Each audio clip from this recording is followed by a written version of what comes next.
Good evening, and welcome to the Bangalore International Centre for this discussion titled Everyday Lives and Extraordinary Stories from the collection Heart Lamp, which has been shortlisted for this year's International Booker Prize.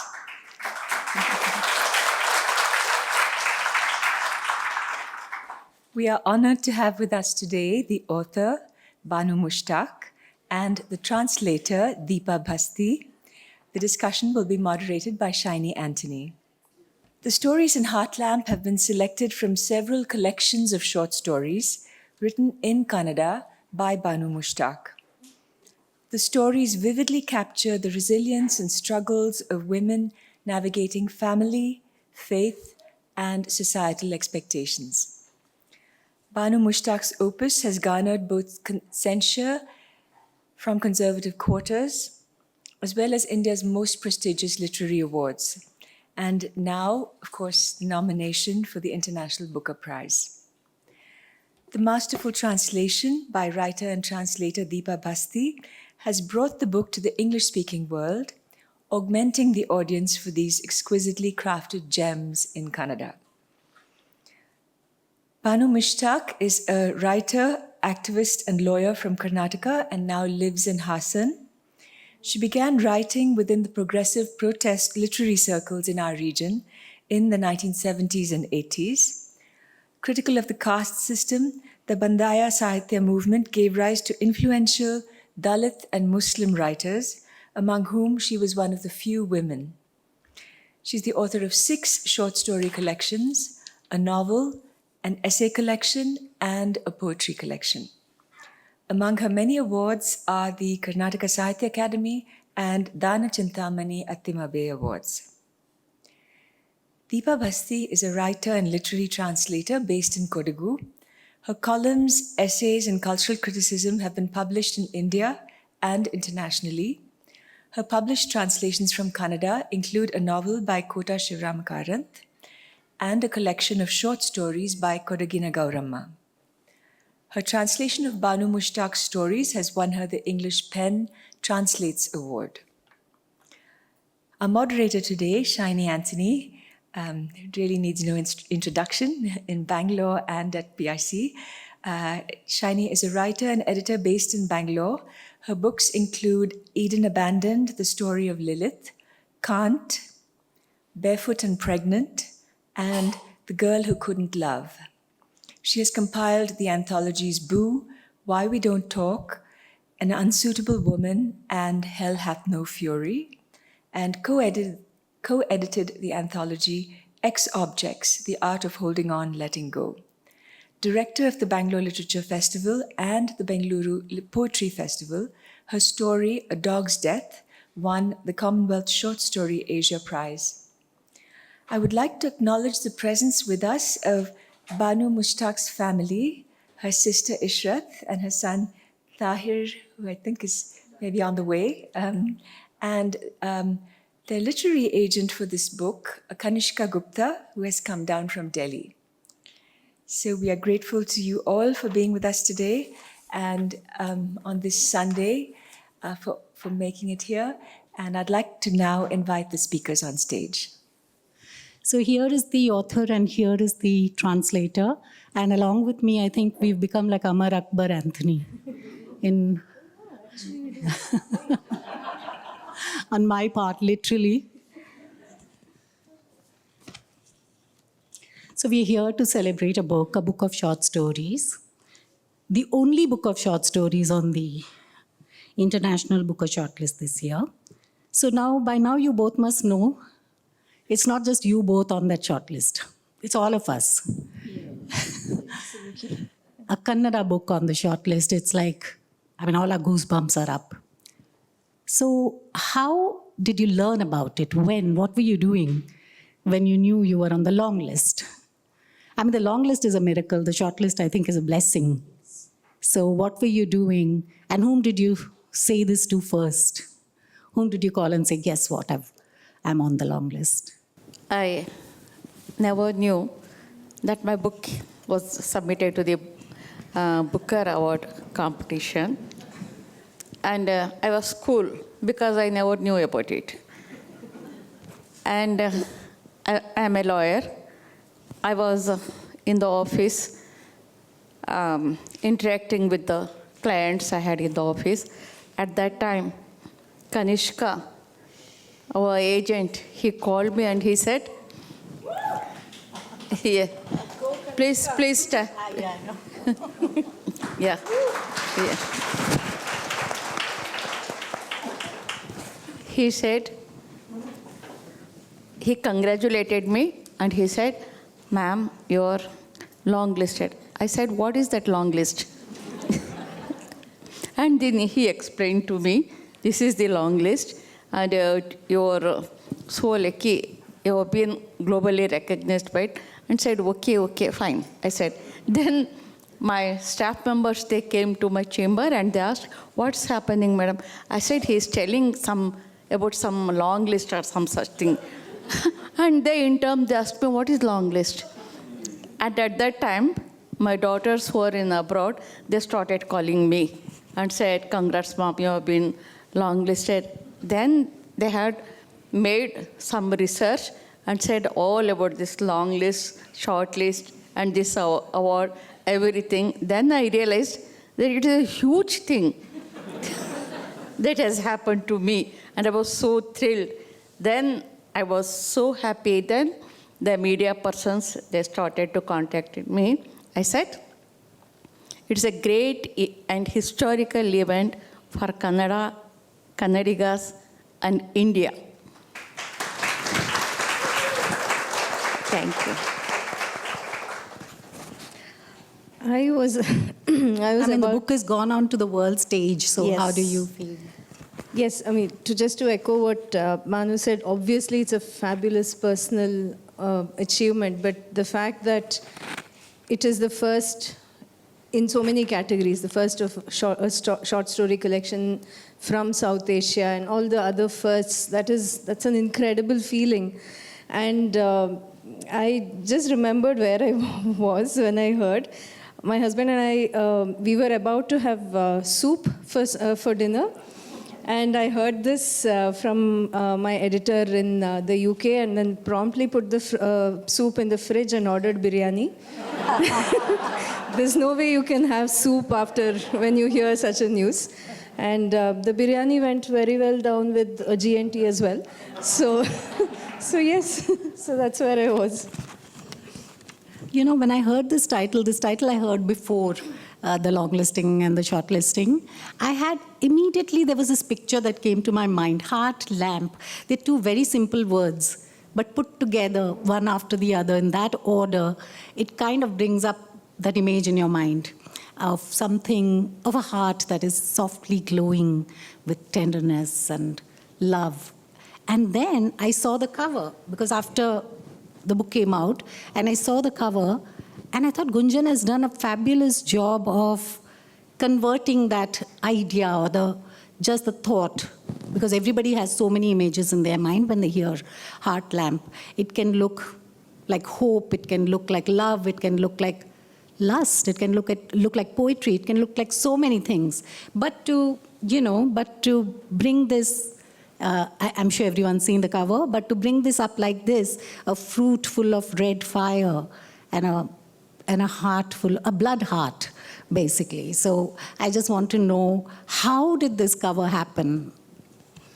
Mautushi, who's the editor for the Penguin Random House edition, so she'd asked us to give a brief, and I'm just going to show you a picture of this. Yeah. I'm sorry, I don't think people at the back can see it. So can I read out the brief that I had given her? So it's a image of a pomegranate on my breakfast table, taken one summer. So I love the symbolism in it. Pomegranate, as you know, has many associations in mythology with the feminine, with the Persephone story predominantly. I was reading a book by Giorgio Agamben, I'm very sure I mispronounced that, the other day that focuses on the indeterminacy of Kore, which is the other name for Persephone, and examines her dichotomous roles as woman/girl, a virgin/mother, sacred/profane, speech/silence, animal/human, mortal/divine, etc. These paradoxes reflect the way women behave in so many of Banu's stories as well. Lastly, the shadow on the fruit, the shadow from the fruit that falls on the tablecloth, reminds me of hijab without being very in your face about it. So all these, without the image being obvious in its symbolism, is one, if one doesn't know the mythologies, is why I am rather keen for this photo to be considered. So Gunjan obviously took this and did his magic, and there we have the cover. And Banu, what do you feel? How did, when you first saw the first I draft? don't have any role regarding the cover page, but the title is mine.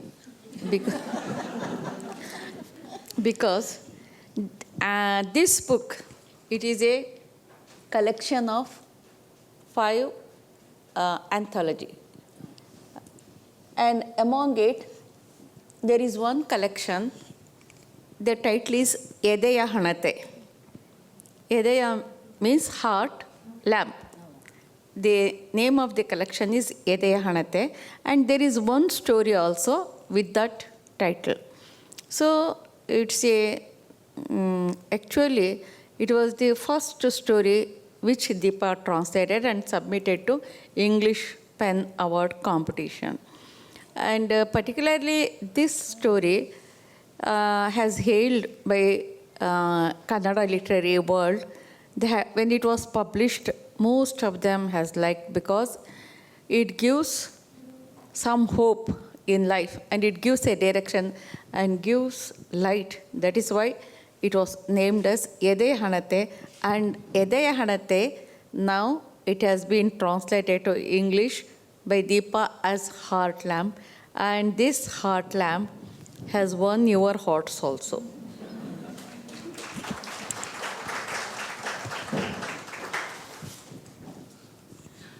This book, these stories, they are a peep into the Muslim world, a woman's heart, and more particularly, I feel, a Muslim woman's heart.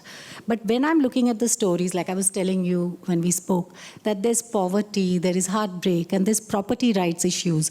And I feel that's a pan-Indian concern. Property rights for women compared to men, the ratio is 0 to whatever. You know, it's nil. So do you feel that the real religion is being born a girl?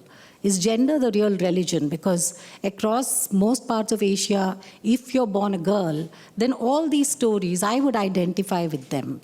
Because I know somebody or the other who has gone through something like this. So would you say that gender is also a religion by itself, which is like weak? Yes, what you are telling is right. See, if 2 sons are born to a person, they have got equal rights in property.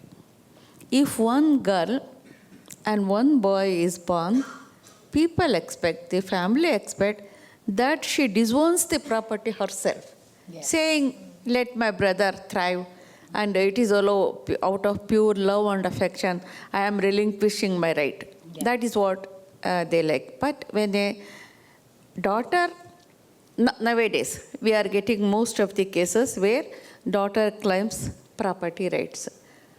And when a daughter claims property, she inheritance, she is considered as a villain. Yeah, and even love and affection is already lost of the family. But even they condemn her saying, see what a greedy woman she is. They don't think they are denying her the rights, but say what a greedy woman, how she is harassing her brothers. And in one of my cases, the father himself, he called his daughter and he said, I will give you 2 sides, just relinquish this right to your brothers. She executed the relinquishment deed. Even then, afterwards, she didn't get 2 sides, and we are now fighting the case. So, all the laws, all the religious, political, societal, and domestic laws, the written and unwritten laws, they are favoring men only. Even in matrimonial relationship or during inheritance or in the entire power structure, she has been denied her due share. I know I've heard so many women say it very proudly that I've just not, I don't want my Yes. share, I've just given it That's away to how my they brother. are compelled to say like that. Yeah. No, I feel just not compelled, but when they go back to their parental home, they're treated with a lot of love and affection because they've not made a racket about this. Whereas if they raise their voice, then those doors are closed to them. And she's a bold woman. And she's a bold woman. Yeah, she's a bold woman. Yes. And there is a practice in Hindu families. They gift the girl a small property, a small share, and says it is Arshna Kumkuma property. Arshna Kumkumake anta ಹೇಳಿ. That is how it has been noted. Even that Arshna Kumkuma property is all knocked off by the brothers. That is also she is not entitled to enjoy. But there are exceptions, I do agree. But most of the system, it want to deny the inheritance to the girl child. I've heard that even in nunneries when nuns go and join. Just one interference. Even in one of my stories, Rain of Fire. Fire Rain. That is Benki Malai in Kannada.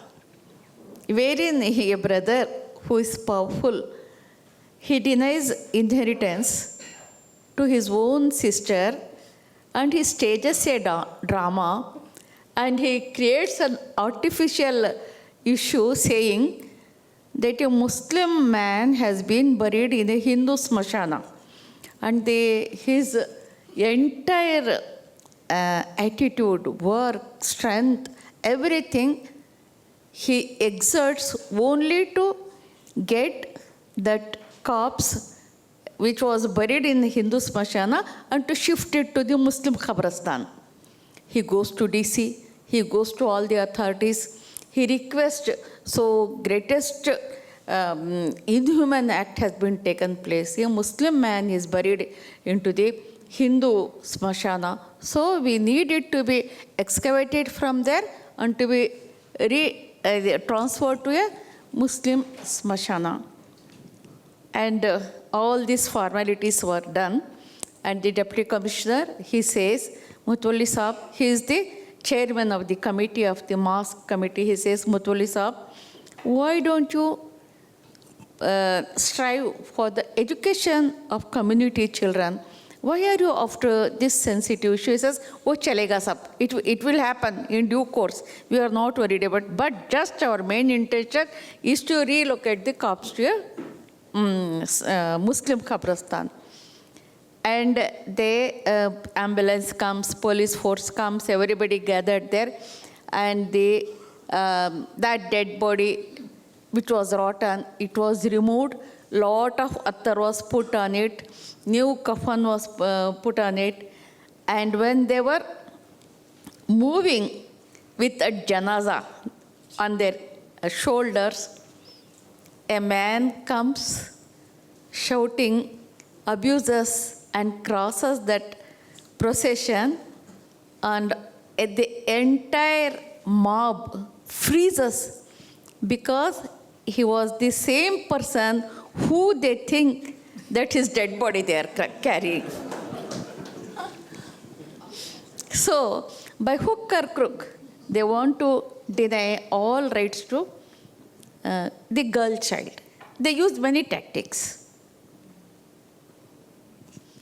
In this story, I think when he wants to be a people pleaser, he wants to be a hero, and even his sister and her husband then give, like because this is such a big cause, taking the dead body, Yes, taking the corpse from the wrong place and burying it and then there is this whole comedy of, whose body is it? And is it a Hindu body that we are bringing into the Kabristan? It's like, yeah. I think it's interesting how he creates this diversion. Yeah. I think it's something we're very familiar with in this country today, to divert from important topics and, pick on something utterly silly. Yeah, some emotional thing. Yeah, familiar. No, earlier I was just wanting to add to what you were saying, that even in a nunnery I've heard that the nuns who go in with a kind of, fixed deposit. There is a hierarchy for that. So it's almost like you're taking a dowry to Christ, because they're brides of Christ. So it's almost like they're taking a dowry, and the ones who are most educated and who take the most dowry are given the better positions. This is just hearsay. I've never been a nun. I don't know. I'm just just telling you. Banu, you're a lawyer, you're a journalist, but always in these stories, you are a woman. And that the last story, which is called Be a Woman Once, Oh Lord, it's basically, to me, it felt like you're reporting of facts on one hand. It is poetry on the other hand, and it's written in that letter form to God, or a prayer to God. The title is that, the last line is that. I just wanted to know the story behind this story, because to me it seems like in the entire collection, this is what the core is. The God has never been a woman, basically. As I am having so many roles to play in this society, I have encountered so many injustices and unfair treatment meted out to women. And it was deep into my mind. One day I was traveling in a bus. I was going to attend some court work, and my mind was towards the entire issue of that dispute I needed to be argued at the court. And when the bus was about to start, about 10 years or 15 years back, there was a practice that beggars used to get into the bus, and they used to start singing songs of old films. It was a practice at that time. Now it is not, the practice is not there. So the woman, she had a very beautiful voice. She was singing, Prabhu, Lord, Prabhu, Ninna Daye Nannaya Mahamandira, Na Ninna Dasiyo Daya Sagara. It was in Kannada. And when I heard, all the other words vanished from my mind. Even the case I was thinking, that also vanished. Only Prabhu and Dasi, it remained in my mind. And it haunted me like anything. Prabhu, and for months together, I was just thinking about Prabhu, and Dasi. Only these two words were haunting me like anything. Then one day, the realization dawned on me that this entire system, the rules that are governed a house, a home, that are governed in the society, and the power structure of politics, everything is the Lord, not only the God. It is the entire patriarchal system which is the Lord. And this system, it invokes God also, and religion also. Religious norms are aimed only at women, and it is used only to control a woman of her, and imposing domestic duties on her, and to control her sexuality, and to control her altogether. So this entire system, they have hijacked even God, they have hijacked even religion. Everything they have hijacked, even political power and societal norms, everything. So this entire patriarchal system, it came to my mind that it is Lord, not God. I am referring to Lord. And all the women, they are dasis. They are into the position of a dasi. So here, symbolically, I have taken a woman, and you might have observed that woman does not have a name, does not have a religion, does not have a particular place. She is an anonymous woman. And there are only three characters: I, you, and he. And no other characters are there. Only three. Mother. Yes, mother. She remembers mother. Mother, she remembers, of course. But mother is her emotional support. Yes, I, you, he. They are the three main characters. Of course, mother is also there. When she experiences lot of injustices, she asks the Lord, this system, and she seeks relief. It may be considered as a prayer or a plea or accusation or whatever name you can give, because when a writer gives his own ideas, he expresses it in a poem or prose or song or through dance or film, anything. When there is an expression, it not only stops there, but it grows in the mind of the reader and listener. And whatever name you give, whatever suggestions you give, whatever names you say, that whether it is a prayer or accusation or it's a charge, court charges some accuse, anything you give. But whatever she has to say, she says. And finally, she challenges the entire system consisting of all these components to be once a woman, to experience her plight. But it cost me greatest disadvantage personally. And I was accused, I was charged with so many names, and some fanatics took advantage of that story. And also there was an interview in which the journalist has asked me whether I would take the cause of Muslim women to fight for the right of prayer in a mosque. To which I replied, there is no need, because the Islamic religion has not barred any woman, Muslim woman, or any woman for that reason. Because I have seen in all the mosques, women of any religion, they enter.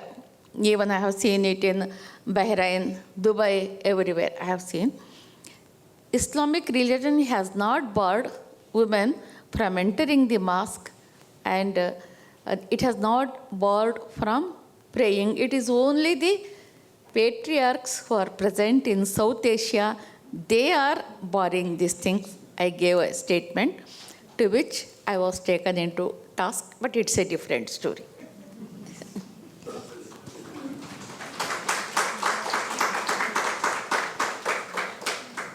Deepa, there are so many sayings which have been retained seamlessly in this book, in this story, and you've kind of given Kannada and English look or feel or sound. So like in the circumcision story, you have Karku Khuda ka yaar, Garib ku Parvardigar. If there are people for the rich, there is God for the poor people. Then in Fire Rain, Hakdar Tarse to Angar ke nu Barse. And it's repeated a second time. It's in her mind, and then the whole title story, the whole title is because of the nu. What you stated, the second one? Hakdar Tarse to Angar ke nu Barse. Hakdar Tarse to Angar ka new Barse. Yes. Yeah. Yes. So it's there twice in the story, once in the wife's mind, and then it's like a catastrophic thing that happens in the end. And I like the way you've used words like kaha suna, like they're English words. And in the high heel story, was it one or two things? And that's such an Indian way of saying, like, how much can I tell you? It's not just one or two things. And this word corment, which is government and a convent school. Yeah. So it's like together it's convent. So you've really carved out an English which is perfectly Indian with Urdu and Kannada and Hindi and everything. I just wanted to ask you, during the process of translation, did you ever feel frustrated or challenged by a single sentence, a word, a paragraph, a saying, and put up your hands and said, I can't do this? Okay. So this is the English we speak. This is the English that most of us Indians speak. And I think my biggest challenge was to convince the editors that, because whether it is in India, or elsewhere editors want a certain, it is not proper English, proper being within quotes. So it doesn't read right. So there is, in Kannada speakers will know this, we probably use ante in every single sentence that we use. And each time we use it, it's a very, very different, it has a very different meaning to it. And it was very important to me to retain these things because this is the English we speak, this is the English we recognize. And I loved that you picked on that one, two things. And I think we use this in all, at least most Indian languages. We say 4, 5 times. Yeah. Or It's not just one. It's not one. And it's also not 4, it's not 5. So there is a certain elasticity to the idea of time that we use. So you say, you'll probably in Bangalore especially, you might say, I'll come in 4 or 5 hours. You know, that's being generous to the other person, saying you'll take that kind of time. So, in fact, somebody did tell me that, people will probably understand this as 23, which I found very, very strange. If it is 21 or 2, they said people might understand it as 12. Yeah, I know. It didn't make sense to me either. But these, I don't want to say quirks, but this is the English that is familiar to so many of us. And it was very important to me to retain these things. And it was easy in the sense you didn't have to think what was proper or what was the written English or how the Britishers speak it. Because I was not trying to translate like an English like a British translator. So I had great fun. I think end of the day, it was great fun to play with language. And I sincerely believe English is far richer for translations like this because it tells people reading in English that that it comes. One is that it comes from another language. And 2, that English is receptive to these things. It is not rigid. Language is never rigid. Language is a very living, breathing creature that is constantly changed and evolving and growing. So, which is why retaining these words are important because it adds to the English language that way. And Shainya, how do you like that translation with Indian words in it? Oh, I loved it because, we read a lot of foreign books. When we were growing up, we didn't really have so many Indian translations, but we had like from German and we had from Italian, we had so many French. And I think that they did the same thing.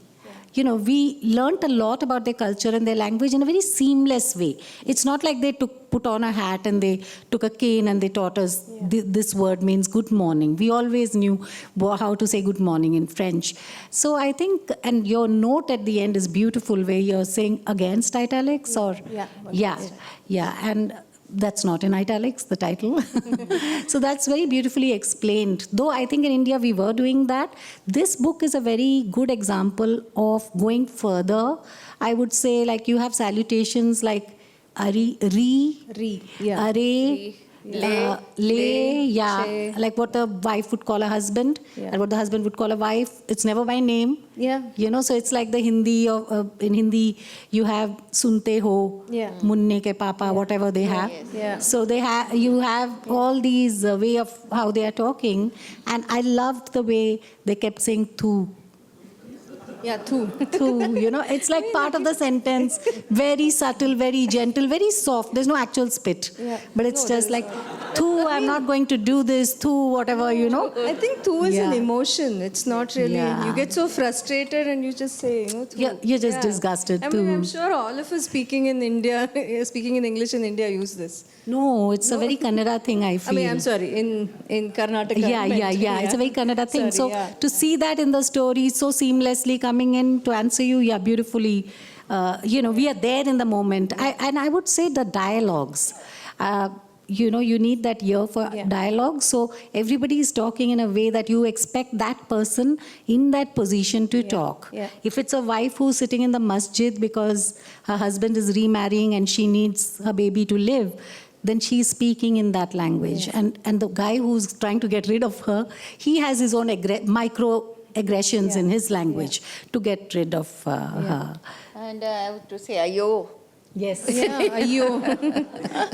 Yeah, but Ayo is, I think, pants out. Yeah. Yeah, Yeah. it's like, I mean, these things they go beyond just being words. They are such emotional, expressions Slangs, that I don't think anything comes close in English to thu, or ayo, or, just a O would be so blah, just flat. So what, Deepa, when you were going through all the stories, and she's written such a huge, enormous number of short stories, so you must have had to really go through so many before you selected the dozen over here. There are 12 stories. So what did you keep in mind, and how did you go about that process, and also, which is your favorite story? So I'm very interested in the politics of choice when it comes to translation, because I don't know how it works for others, but for me, translation is very instinctive in many ways. So obviously this was the first book I read, Hasina Mattu Itara Kathegalu. I had read a couple of her stories here and there, but not really as a translator, because I think as a translator, you read the text in a very different way than you would as a general reader. So there were a lot of issues I kept in mind, because like you said, they're taken from 6 different collections. So in each collections, there are naturally a lot of stories which kind of have have a similar theme. So while making my selections, I was looking at, the first was stories that I personally enjoyed. And there were stories that I felt were a good example of the kind of different themes that she was looking at in her stories across over the last 3 decades. And there were some which I felt would work really well in English, because that is something I had to keep in mind. For example, there's a story in her new collection, the 6th one, called Bhagirathya Battalu. Yeah. Which contemporizes a very popular Kannada folk story. But Keregehara. But not many people know the story, and I felt that unless they knew the story, the translation wouldn't work. Because I think Banu was quite keen on me translating that, but then I thought about it and it didn't make sense in English. So I think these were some of the ideas I had in mind while selecting the stories. And hopefully it gives a sort of good survey of the kind of themes that she has been addressing in her stories over the years. And she has asked, which is your my favorite. So many. I was hoping to evade that question. I think the Arabic teacher and Gobi Manchuri. Okay. Because these follows, there are a lot of stories where the protagonist of these stories are very tiny objects. So, for example, there is one story where a bottle of Pepsi is the main character. And without this bottle of Pepsi, I think the whole story would collapse. And then there is high-heeled shoes, where a pair of high-heeled shoes is the main character, so to speak. And then there is the shroud. So what I like about Arabic teacher and Gobi Manchuri is again, Gobi Manchuri is such a familiar snack, across, I'm sure, at least across Karnataka. Nothing to do with China, of course. But I like how it examines the many pressures that are put also on men. I know, kind of focusing on men is not our thing. But I like how there is once in a while. I like how there is, there is this Muslim Arabic teacher who is obsessed with Gobi Manchuri.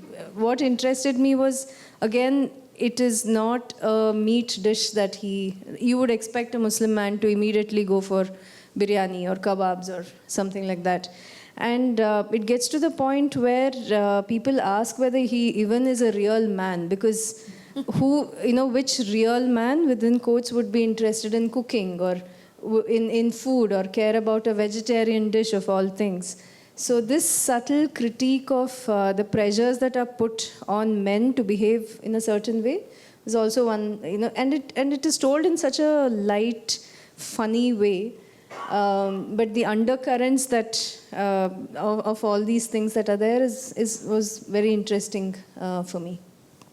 I think it wasn't light for me anymore because he beats up his wife. Yes, of course. Yeah. Because she can't The make end, gobi yeah. Manchurian. Yeah. Till she was beaten, I was quite okay. Yeah. Yes. Yeah. No. Yeah.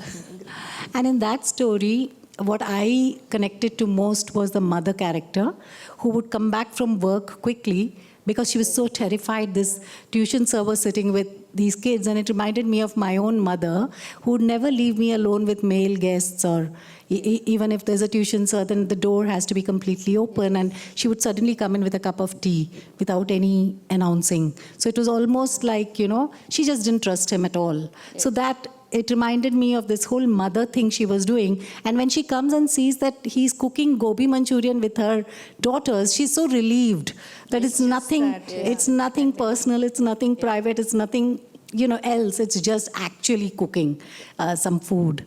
So coming to that mother character, I think in all of the stories, there is this motherhood, which is like a character by herself.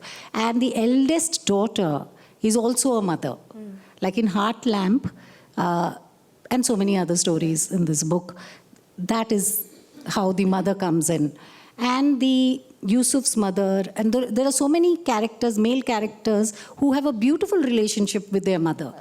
And it's almost like the daughter-in-law is wrong. The daughter-in-law is a little eccentric.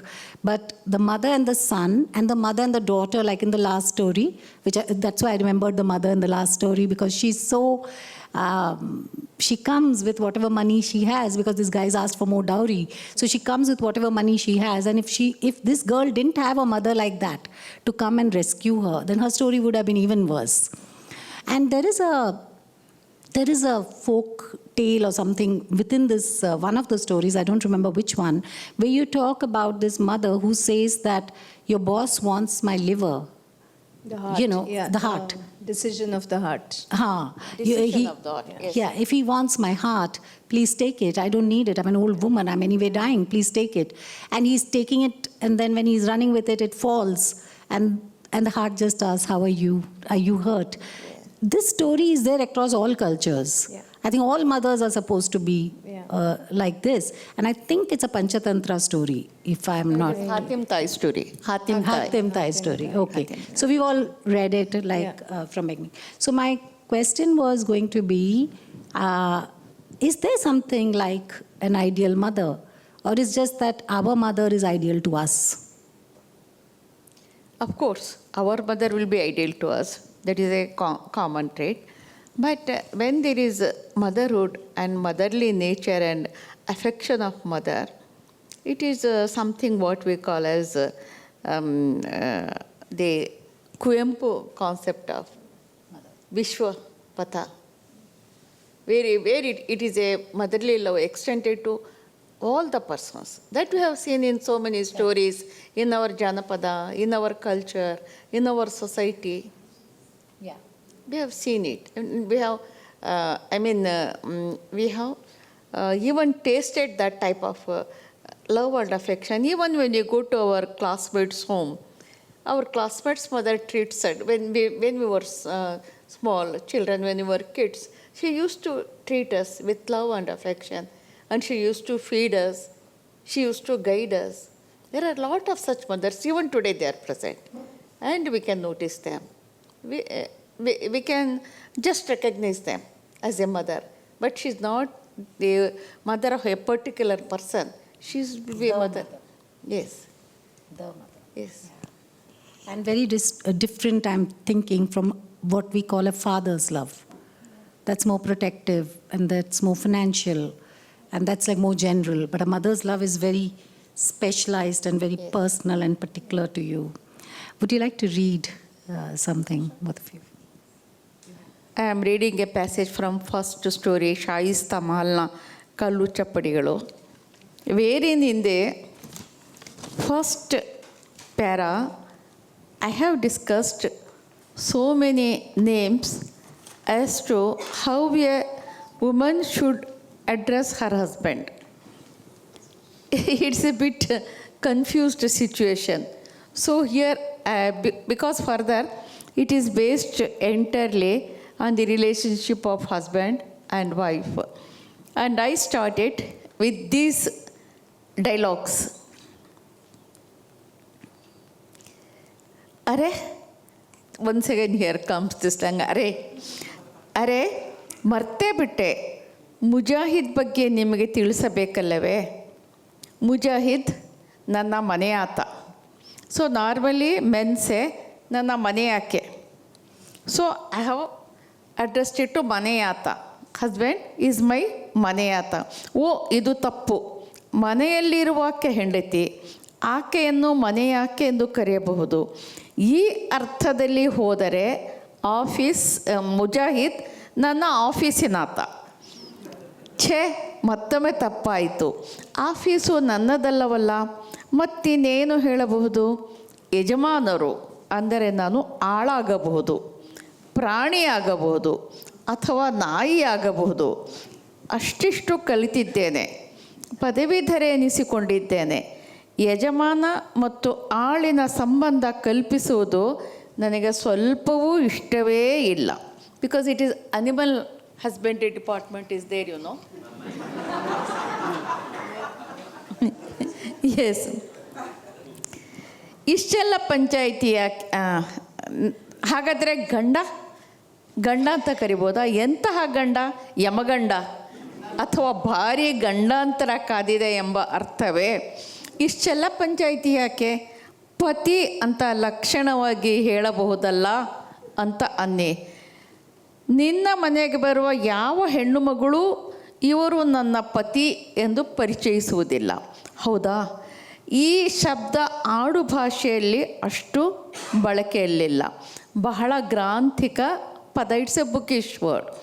ಮತ್ತು ಪತಿ ಅಂದ ಕೂಡಲೇ ದೇವರು ಎಂಬುದನ್ನು ಸೇರಿಸುವ ತವಕ ಉಂಟಾಗುತ್ತದೆ. ಮುಜಾಹಿದ್ಗೆ ಈ ದರ್ಜೆ ಕೂಡ ಕೊಡಲು ನಾನು ಸಿದ್ಧಳಿಲ್ಲ. ಹಾಗೆ ನೋಡಿದರೆ ನಮ್ಮಲ್ಲಿ, ಅಂದರೆ ಮುಸ್ಲಿಮರಲ್ಲಿ, ಮೇಲಿರುವ ದೇವರನ್ನು ಬಿಟ್ಟರೆ ಹೆಣ್ಣಿಗೆ ಭೂಮಿಯ ಮೇಲೆ ಪತಿ ಎಂಬುವವನೇ ಭಗವಂತನಂತೆ. ಒಂದು ವೇಳೆ ಪತಿಯ ಮೈಯೆಲ್ಲ ವ್ರಣಗಳಿಂದ ಆವೃತವಾಗಿದ್ದು ಅದರಿಂದ ಕೀವು ಮತ್ತು ರಕ್ತ ಸುರಿಯುತ್ತಿದೆ ಎನ್ನುವ ಪರಿಸ್ಥಿತಿ ಇದ್ದಾಗ ಪತ್ನಿಯು ಆ ಎಲ್ಲ ಗಾಯಗಳನ್ನು ತನ್ನ ನಾಲಿಗೆಯಿಂದ ಕ್ಲೀನ್ ಮಾಡಿದರೂ ಆತನ ಋಣ ಪರಿಹಾರವಾಗುವುದಿಲ್ಲವಂತೆ. ಆತ ಕುಡುಕನಾಗಿದ್ದರೆ, ವ್ಯಭಿಚಾರಿಯಾಗಿದ್ದರೆ, ವರದಕ್ಷಿಣೆಗಾಗಿ ಹಗಲಿರುಳು ಪತ್ನಿಯನ್ನು ಹಿಂಡುವವನಾಗಿದ್ದರೆ, ಈ ಎಲ್ಲ ರೇಗಳಿದ್ದರೂ ಆತ ಪತಿಯೇ. ಯಾವ ಧರ್ಮವಾದರೂ ಸರಿಯೇ, ಅದರಲ್ಲಿ ಪತಿಯ ಮೋಸ್ಟ್ ಒಬಿಡಿಯೆಂಟ್ ಸರ್ವೆಂಟ್ ಜೀತದಾಳು. Array, I forgot. I should tell you about Mujahid, no?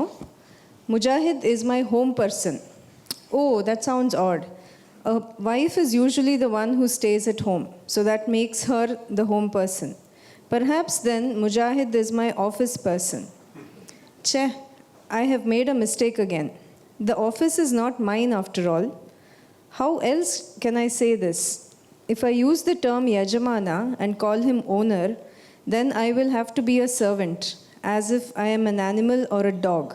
I am a little educated. I have earned a degree. I do not like establishing these owner and servant roles. So then shall I say Ganda for husband? That also is too heavy a word, as if a Gandantara, a big disaster awaits me. But why go into all this trouble? You could suggest that I use the nice word Pati for husband. Then again, no woman who comes to your house introduces her husband saying, "This is my Pati," right? This word is not very popular colloquially. It is a very bookish word. If one uses the word Pati, there comes an urge to add Devaru to it, a common practice. equating one's husband with God. I'm not willing to give Mujahid such elevated status. Come to think of it, for us, that is for us Muslims, it is said that other than Allah above, our Pati is God on earth. Suppose there comes a situation where the husband's body is full of sores, with pus and blood oozing out from them. It is said that even if the wife uses her tongue to lick these wounds clean, she will still not be able to completely repay the debt she owes him. If he is a drunkard or a womanizer, or if he harasses her for dowry every day, even if all these ifs are true, he is still a husband. No matter which religion one belongs to, it is accepted that the wife is the husband's most obedient servant, his bonded laborer. Banu, it's the poor man and poor woman who are at the front and center of all your stories. There's one story in which I think the boy is called Arif. He's 10 or 12 years old, and he turns around and she sees that, his pants are completely torn at the back. And then there is the poor woman who's handing over money for the kafan because this lady is going. And she takes that money and she says, money from the pockets of poor people was just like them. Broken, shattered, crumpled, wrinkly, diminished in essence and form. Shazia then goes and washes her hands after she had to, handle that money, touch that money. She just puts it in the drawer and forgets all about it. So do you feel for rich people, poor people are like a bad smell? Yes, of course. See, there is this class differentiation. It is just like a religion. The upper caste people, they don't have any normal humanitarian feelings towards this lower caste and lower class people. It's a thing for which against it people are fighting from centuries. Even then, equality has not been stabilized in our society. When I don't know, I have observed, when particularly the poor people give amount to you or give rupees to you, it will be crumpled and it will be dirty, because they save it in some such places that you cannot imagine. Either they would keep in their breast pocket or around their waist, some ladies. And even the men also, poor laborer, it will be full of sweat that he is toiling hard. But whereas the, rich class, now it is no issue because all of us we are using Paytm or digital money. But when even today, most of the people they are using cash, rupees. I have thought it so many times. Why the rupees, the notes in the hands of the poor people are so dirty? You might have observed, or you might not have observed, and the rich people, like our protagonist in the story, she just takes it in her left hand and places on sink And washes her hands. and on the wash basin, so that some servants may wash it and some servants may take it. She is not bothered about it. But there is a commitment for her to bring a kafan, shroud, from Makkah to this lady, which she places the money on wash basin, and she conveniently forgets it, the promise, and then she suffers like anything. And Deepa, there are so many comedic elements in this book. Of course, the story that she was talking about, the wrong man being taken, and everybody trying to give their kandha for that thing, and finally it turns out it's not the man that they thought, and that's like super funny when you come to that part. The fire rain. Fire rain. Fire. Yeah, when it's not the dead man, Yes. and they realize, and everybody goes quiet, and it's like a conspiracy. Nobody wants to say, "Arey, ye to zinda hai," because they are like Yes. best to act like he's dead and he's no more. They want to, seal off the secret of the community Yes, in the yes. public. Yeah, Yes. it's dishonor otherwise. And in one story, I think it's high heels, the high heel story where there are these pendants with names written, and you've written like as if they'll forget their name. So they put it across Yes. themselves. And the grandmothers, the way the grandmothers talk, it's also funny. There's one particular grandmother who takes a granddaughter to get a dress stitched from the tailor, and the way she talks, it's like, funny. So how did you maintain that whole comic element?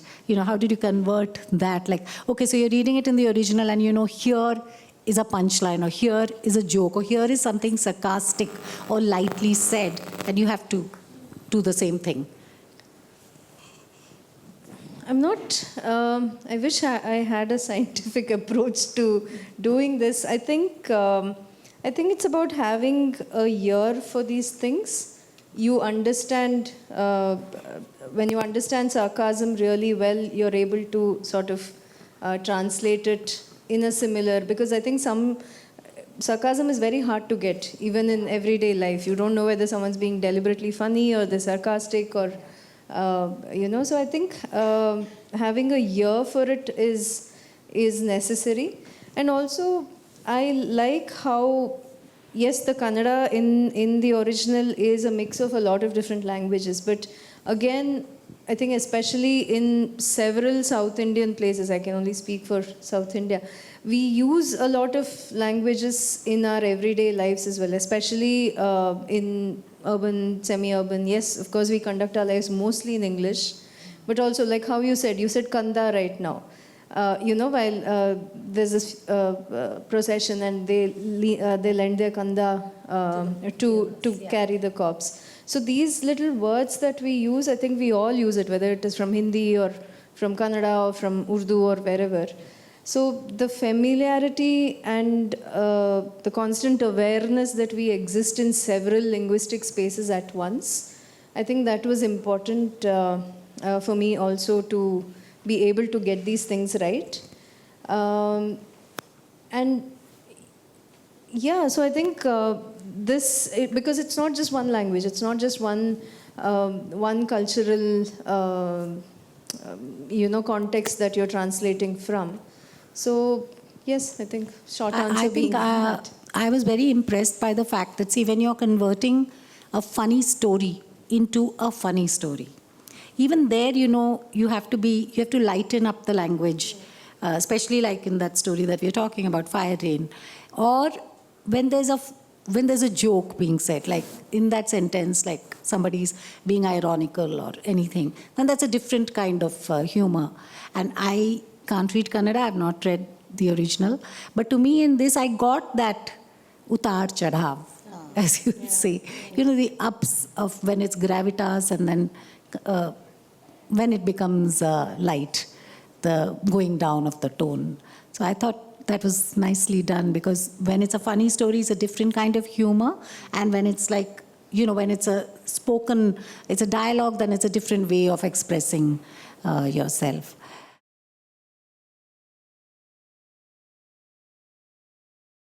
One of the best poems that I enjoyed was the title Heart and Lamp, where there is the protagonist, the woman with 5 children, is in a situation where her husband has gone off with his nurse when he was in hospital.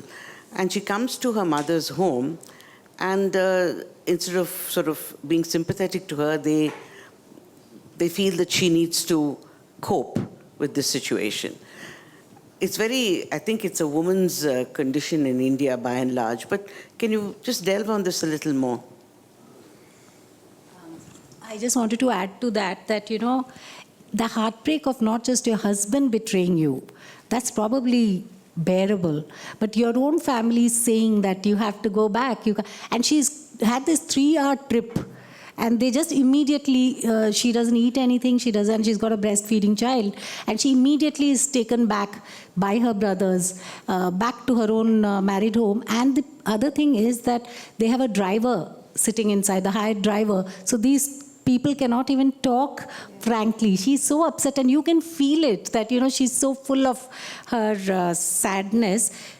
And one line that I wanted to say from that is, the house that your doli goes to should be the house from which your dola goes out.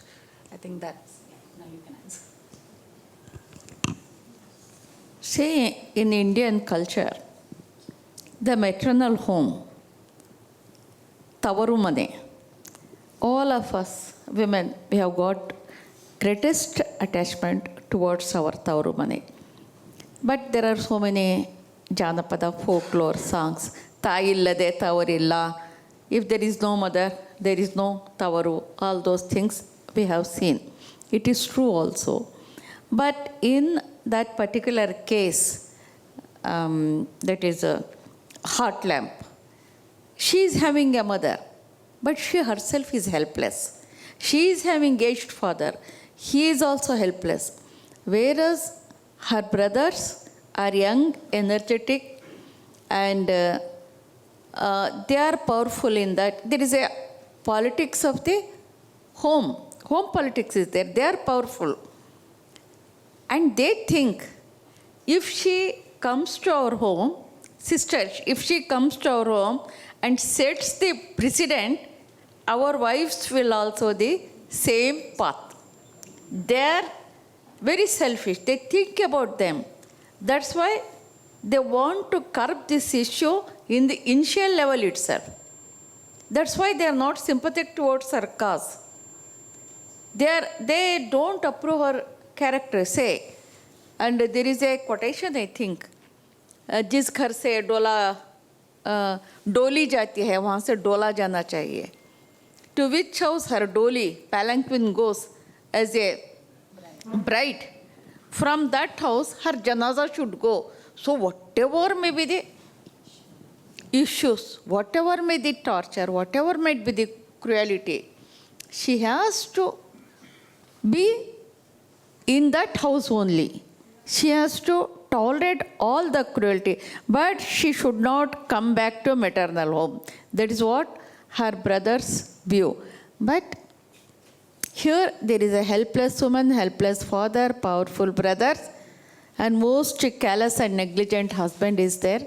Brothers go to sister's home, and not even a single brother discusses about her plight. Nobody says, why are you bothering our sister?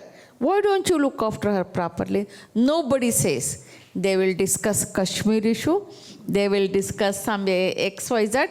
They will discuss some other things and have a sumptuous meal which she has cooked, biryani, everything, and they will go away, to leaving her to her fate. See, this is the cruelty meted out not only by the husband, by her male relatives also. And only her daughter, she understands, though she is young, though she is inexperienced, though she is of young age, she understands her mother. And she gives a direction to her mother when she pours kerosene and she wants to set fire to herself. This young girl puts her kid sister, infant sister, on her feet and says, if you want to die for the sake of your husband, why don't you live for our sake? That is her question, which brings her back to life. That is heart lamp, and that is where a woman needs some support system, and that support system will always be from her Tavaru Mane. But she doesn't have that privilege here. But her daughter gives her support. Hello. First of all, absolutely lovely session. I'm just honored to be here listening to everybody talk. I have a couple of questions directed towards you, Deepa ma'am. Number one, the book, now that it's exposed to the whole world, people who don't even know the language exists, they're reading the book, they're perceiving it. So I would like to know your approach towards translation. If you had known the kind of people who would be reading it, would you take a step back? Would you make it more timid and open, or would you in that sense, become more defensive towards the cultural nuances of the translation and the culture? That's question one. And the second question is, I want to know what biryani you ordered when you heard about the long list. So the answer to your first question is no. Because I think it defeats the purpose of why we translate and how we translate if we think about who is reading it. Obviously, you want the entire world to read everything that you've ever written, but that is not why at least I translate. For me, it is important to take a Kannada text into another language, and it is not a service to the Kannada language that I'm doing. I'm not trying to make Kannada popular. No, that's the wrong way to put it.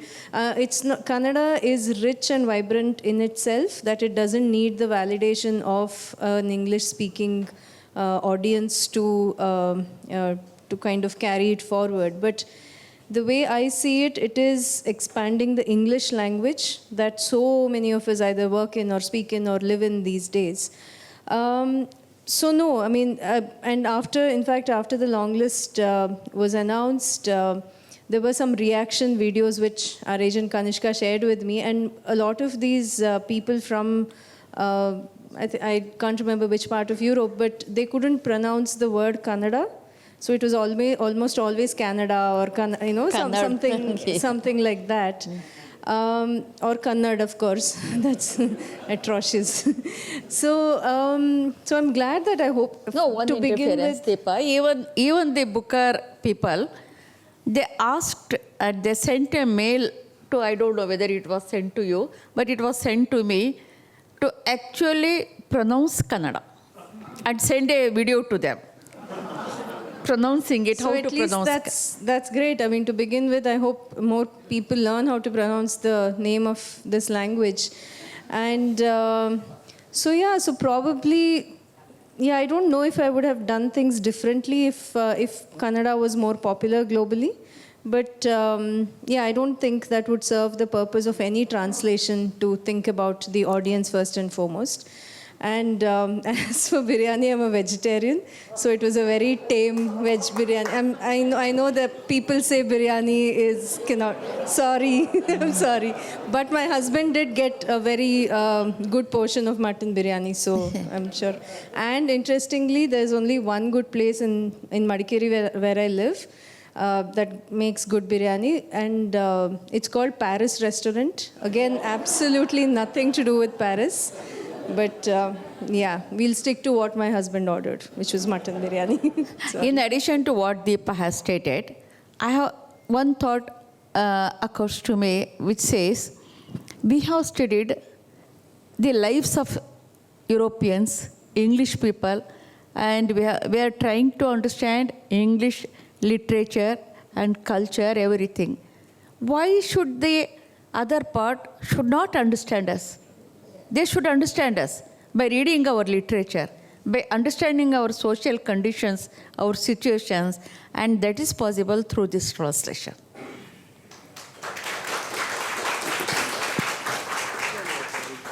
Definitely, that's for you. And we all have enjoyed it, and I really am looking forward to reading. Something a little different, but maybe the seeds of it are there. Ever since you were on the longest list and come to the short list, there's been so many controversies, as if you're not part of the Islamic structure, or you're a woman who thinks outside of the box. I may be very wrong, but have you got a lot of these kind of criticisms against you, or do you think your own community has not understood you, or do you think you're writing as a very much of a maverick outside the system?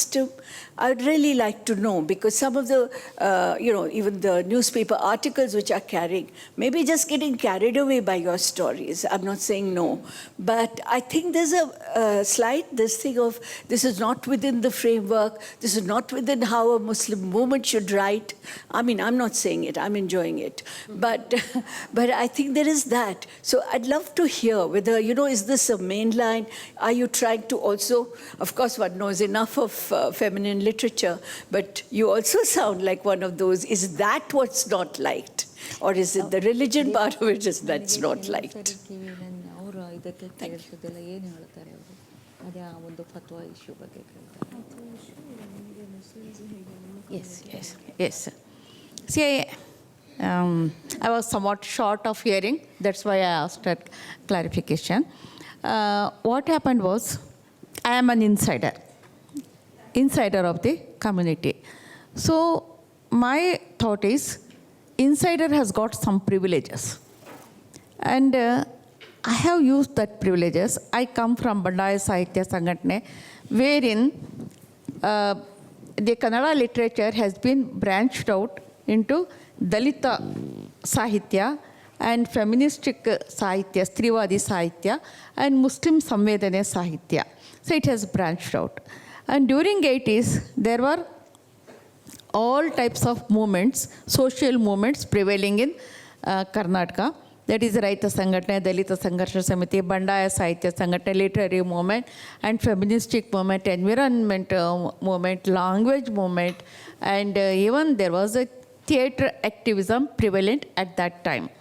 All these movements, it created a somewhat positive effect on the people of Karnataka, and youngsters were more got affected by these movements. And at that time, myself and there were some Muslims, youths, who wanted to know how to write, because there were no precedents for us. Earlier to us, there were Muslims who were writing, but they wrote in the tone, style, and thought process of Hindus only. And we don't know whom to follow. Particularly, I was highly confused. And when I attended Dalita Sangarsha Samiti workshops and Bandaya Sahitya Sangatne workshop, usually I expressed my confusions and I asked some clarity from the then stalwarts like Bargu Ramchandrappa, Kalegowda Nagwara, Ramzan Darga, Chandana Walikara, and Chandrasekhara Patil, Gireddy Govindra. They were involved in the Bandaya Sahitya Sangatne. And finally, the outcome of this discussion was, they told us, and another my confusion was, what I have to write. What is the subject that I should approach? First question. Second, what names I should use? Third, what circumstances I should incorporate in that story if I want to write a story? And further, how I have to say, there are so many words now Deepa has translated. And I have to say Asar Namas, I have to say Azan, I have to say Kafan, I have to say Janaza. How shall I interpret it in my story? When we put up with these questions, the then literary stalwarts, they answered, like the Dalits, who are writing about their happiness and sorrows, and about their challenges. You write about your community, your people, your issues, you write about those things. Then we started getting clarity one by one. And what I did was, in one of my earlier stories by name Lovebird, I say there are characters where I made the Hindu girl to prepare some Muslim dish. I don't know how I managed, I don't know. But afterwards, when we had clarity, I started writing, I started giving Muslim names and the challenges faced by Muslim men and women. And also, I presented it with the context of either some janaza, death. There is one story, Devuru Mattu Apagata, wherein there is a character called Ghassalin. Ghassalin is the woman who washes the dead bodies of women and puts kafan on them and prepares that particular body to be cremated. The life and style of that Ghazalin in a very affluent family, there was an accident and the entire family is wiped out. And this Gasolin, she has got a daughter who has delivered a baby, and baby was 7 days old, and she doesn't have even a single morsel of food to feed that girl. And she's much worried. At that time, the news comes that there are 5 bodies to be prepared for the grave. And she's so happy. She felt so happy that because there are 5 bodies, she gets new energy, she goes there, and she baths the, dead bodies, and she does all the formalities. And you see her happiness there is no end, because the clothes worn at the time of the accident by those women were highly classic clothes, with a tear here and there and with some blood stains. She gets all the clothes, all the bed sheets, lot of money and lot of wheat, salt, everything. That is the practice among Muslims. She gets all these things. This thing I have narrated in a story, and so the Kannada literature treats that story in a best way. Most of the Kannada writers, readers, they like that story. And they say it is a Sakava story. Mohan Devnur Mahadevavara Saka. ಒಡಲಾಡದ ಸಾಕವನ ಜೊತೆಯಲ್ಲಿ ಅದನ್ನು ಸಮೀಕರಿಸ್ತಾರೆ. So all these things I got by practising, by trial and error method, I found my own path. And my generation writers' challenges was, we had to crop up all the stones, we have to remove the weeds, and we have to put concrete, and we have to make the road also, so that now the generation can pass easily. Yeah. And that way, where I will come back once again. As I am an insider, I started writing all these things. When I narrated in my stories, the thing what happened was, most of the Muslims, they were happy. And some of the Muslims, they said, why she is writing this in Kannada? So that all the people may know about our inner things that we had to hide. And I said, what is there to hide? If we celebrate Ramzan, is it not a thing to be shared with others? And why we should erect these artificial walls? And I said, no, I am not giving inner information to anybody, and I am just bridging the gap to the other communities. And because we are not living in any island, we are living in a society which each one is answerable to his acts or deeds or thoughts, everything. I am answerable. You are also answerable. Everybody is answerable. So why we have to erect artificial walls? Let us communicate with each other in a healthy manner. That was my intention. Most of the Muslims understood it, and they respected my views, and they liked me also for my writings. But I cannot satisfy anybody. As a writer, as a person, if I say everybody is satisfied me, everybody helps me, it is hypocrisy. At least there will be some people who does not agree with me. I respect their views also. They have got every right to disagree with whatever I am doing and whatever I am writing. Some of them, they said, they issued a fatwa against me because I earlier told you, no, I said women are allowed to pray in masjid. Islam has not disallowed them. When I told this statement, they questioned me. And I said, I have gone to Mecca, I have gone to Medina, I have gone to Bahrain, I have gone to Dubai. I have seen myself, women go and pray there. You cannot take me to task for this thing. When it is allowed, it is allowed. It is you people who are not allowing the women. Then they said, she talks too much. and she should be punished. They said they issued an injunction of fatwa against me. They said, she cannot be buried into our Muslim Qabristan. I said, it's not my issue. When I die and my body becomes, starts rotting, it is the issue of the government. DC will come running. He or she will see that I get a proper cremation.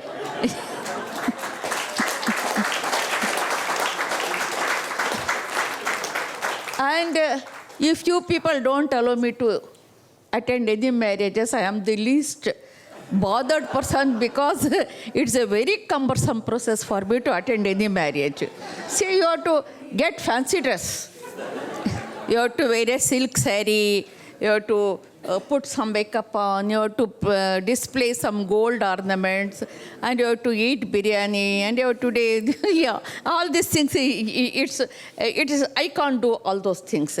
Even if it is a marriage tomorrow, my own cousin's marriage is arranged at Hassan in my native place, and I am here, and it may get late today night, and even I may not be able to attend the marriage tomorrow, but my relatives, they are accustomed to my erratic habits. They say, oh, she's like that. If she doesn't attend, no problem. Maafi, they give me maafi, and say, okay, if she cannot attend, it is well and good. So when the fatwa was sanctioned against me, entire my family suffered. Even I have got a very different tale to say, and even 2 or 3 hours will not be enough. And I request you, please wait for some time. I am preparing my autobiography, and in my autobiography you will get the full details. A man came with holding a knife to him and he wanted to attack me, and how I encountered him, everything. There are see, there was another challenge to me. I have got 3 daughters and a son. Son is present here, Tahir, and 3 daughters. And some of them challenged me, oh, she's mother of daughters. Let us see how she gets them married. That was the challenge posed against me. And it didn't bother me, because all are educated, because all are beautiful, and all are in their senses, all are married, and they are in their homes, they are happily leading their married life. But these are the challenges I faced in my literary journey, in my social journey, and I have faced it. And there were a lot of Muslims also who helped me out. They sympathized with me. There were a lot letters written to me. And you know about the fatwa issue. I have got 1 crate full of papers. I have to sort it out and write. And that's why you will know about the entire story. And I am not hiding anything. And I am not exaggerating anything. It is just a simple narration like this. Stories where there will be comments on me also. And there will be dark humor also. And it is satirical also. And that autobiography will in your hands, but not very soon. It may take some time, because now I am just roaming around and talking to people like you and attending programs, and I am busy in these things. Next week, next month, myself and Deepa need to go to London to attend the ceremony, Booker ceremony. All the 6 shortlisted author and translators, we have been invited there. In our presence, they will announce 1 winner. And we are busy in this. Afterwards, you will get it. Okay. Thank you, sir. Thank you very much. I think most of us are so concerned about survival, about existence, and getting our due. There are people that we see, we don't see. They're there all around us, and we don't, our gaze really doesn't fall on us. I think the stories in Heartlamp, the book, is about sub-people, semi-people, zero people. Thank you so much. And we really, really wish you all the best. Thank you. Thank you.